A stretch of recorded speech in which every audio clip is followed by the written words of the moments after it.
Hello, வணக்கம். நல்லா இருக்கீங்களா? கடவுள் இந்த காலை வேளையில் உங்களை என்னையும் பார்த்து சொல்கிறார், ஒரு மிகப்பெரிய உயர்வை அடைவதற்கு என்ன செய்யணும்? நிறைய பேருக்குள்ள இது ஒரு பெரிய கேள்வி. நான் வாழ்க்கையில் உயரணும், மிகப்பெரிய எல்லையை நான் அடையணும். நல்ல ஒரு எண்ணம் தான், இது தவறான எண்ணமே இல்லை. மிகப்பெரிய உயர்வை அடைவதற்கு நமக்குள்ளாக தடையாக என்னதுமே இருக்குது? அவர் பார்த்துக்குவார், கடவுள் பார்த்துக்குவார்.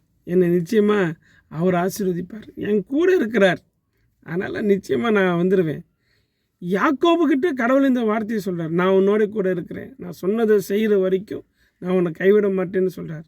அந்த வார்த்தை மட்டும் யாக்கோபு உயர்த்தலைங்க. அவன் கடினமாய் உழைத்ததுனால தான் கடவுள் அவனை ஆசீர்வதித்தார். சோம்பேறிகளை கர்த்தர் ஒரு நாளும் உயர்த்த மாட்டார். நீங்களும் நான் எப்படி யோசித்து பாருங்கள். God bless you. ஆமென்.